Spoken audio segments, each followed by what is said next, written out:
Agradecemos este preámbulo que nos pone en contexto para dar inicio al panel, el cual está conformado por destacados profesionales en las áreas jurídicas y económicas y con vasta experiencia en los ámbitos público y privado. Esta noche nos acompañan Eduardo Jorge Prats, Pedro Silverio, Ernesto Selman y Carlos Hernández, los panelistas. Bienvenidos, por favor.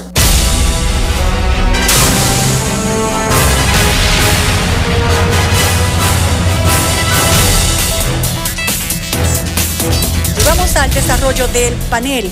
Le toca el turno a Eduardo Jorge Prats. El desempleo en el país es uno de los más altos de esta región, según la cifra de la OIT, el FMI, y la CEPAL, el cual es de aproximadamente un 15%. Y en el caso de los jóvenes adquiere ribetes más dramáticos todavía porque es de un 32%. Este desempleo, ¿entiende usted que la modificación del código va a ayudar a mejorar la situación? Esa es la pregunta. Gracias, Nuria. De hecho, una de las metas de toda reforma de la normativa laboral en estos momentos es la de fomentar el primer empleo, porque precisamente vivimos en una sociedad caracterizada por el desempleo estructural, pero es precisamente en los segmentos de la población más jóvenes donde es más acuciante el problema del desempleo. Y si se hace una reforma donde se establezcan modalidades como son los contratos temporales, contratos de aprendizaje, esto le va a dar oportunidad a decenas de miles, a cientos de miles de dominicanos jóvenes recién graduados de oficios técnicos, de tener un primer empleo y de conseguir lo más importante, que es tener experiencia, porque todo aquel que ha pedido empleo sabe que muchas veces la pregunta que te hace tu potencial empleador es ¿qué experiencia tú tienes? Y yo pienso que el contrato de aprendizaje que existió en algún momento en nuestra legislación, pero ahora redimensionado, sería, una de las grandes conquistas que podríamos alcanzar ahora y que además sería fruto de un consenso entre el sector patronal y los sindicatos trabajadores.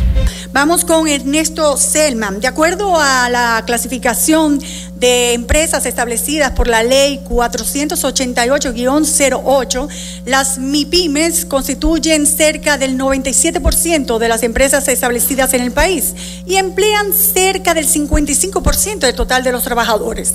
Por otro lado, de acuerdo a un trabajo de investigación realizado por el INTEC sobre el impacto del sector informal en la economía dominicana, la regulación laboral y de seguridad vigente podría estar detrás del aumento de la informalidad en los últimos años.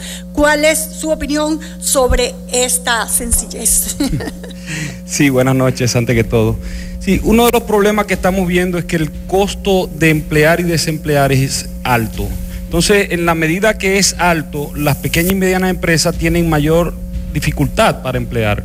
Y eso se añade a otros elementos que dificultan, digamos, el hacer negocios legalmente. Y aquí, obviamente, bueno, más adelante me imagino que aquí se tratará mucho el tema de la informalidad.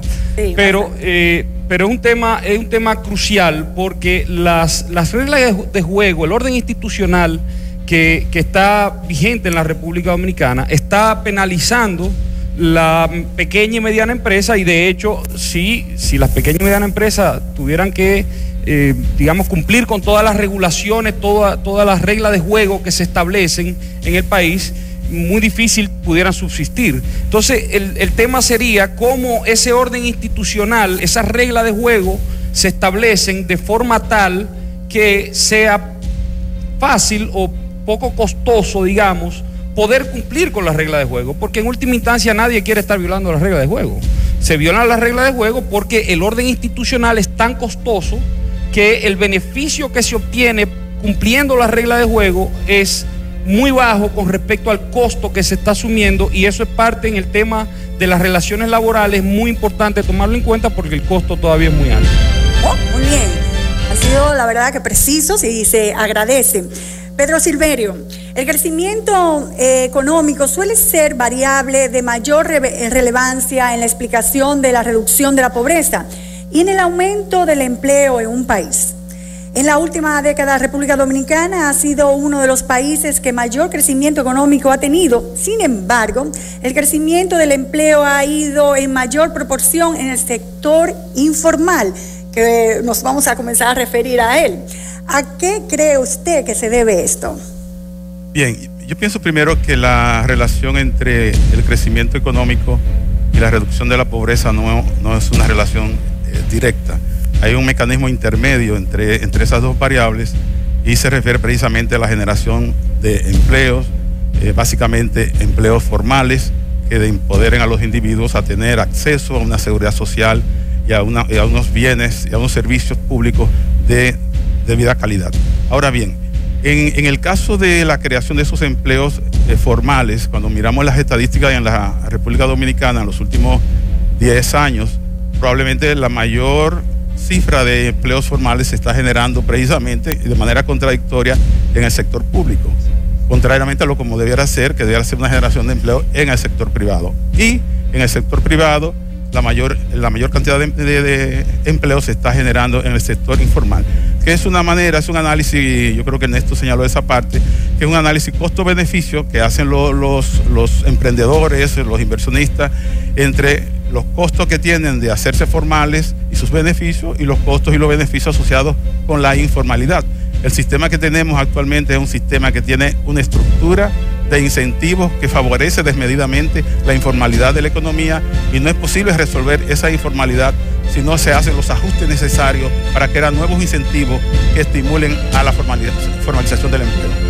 Muchas gracias. Vamos entonces a pasar a Carlos Hernández. Esto es una de las preguntas que voy a hacer es esta, precisamente pero con conocimiento de causa, porque he hecho muchas denuncias sobre esta situación. Según algunos de los expertos, uno de los efectos más perjudiciales del Código de Trabajo vigente es que permite que muchos abogados, algunos constituidos en verdaderas mafias, sean los dueños de los casos laborales, comprando los mismos a los trabajadores por sumas a veces inferiores a lo que el empleador estaría dispuesto a pagar. ¿Qué opina usted al respecto? ¿Podría explicar lo que sucede en estos casos y cómo se podría eliminar esto con el nuevo Código Laboral? Sí, de la parte procesal, como usted bien ha dicho, del Código de Trabajo es una de las que requiere mayor intervención y reclama más una reforma. Hoy en día hay una facilidad, el procedimiento permite que un abogado se pueda apoderar del caso, conducir todo el proceso sin ni siquiera que se requiera la comparecencia de los demandantes. Se dan casos de grupos de trabajadores haitianos, dominicanos sin identificación, por ejemplo, en donde con una extrema facilidad el procedimiento permite que la sentencia salga sin ni siquiera citar a las partes. Acompañado de esto están las famosas notificaciones en el aire. El código remite mucho a lo que se llama el derecho común. Derecho común es el Código de Procedimiento Civil napoleónico, data de 200 años. Entonces, ese código parte mucho de la base de la fe pública que tiene el alguacil. Entonces, se dan casos como estos que son ilustrativos. Se cita a un subcontratista en una construcción o en una empresa, pero su sede registrada en el registro mercantil está en Santiago, pero ya se le citó, el alguacil tiene fe pública, lo citó en la avenida Nacaona. O se cita al dueño de la empresa, no en su residencia, sino en el domicilio de la misma empresa, y como el alguacil tiene fe pública, ya lo citó. Luego viene la demanda y el embargo pesa sobre esa persona. El procedimiento también tiene... Voy a tener que levantar el papelito para aumentar el tiempo.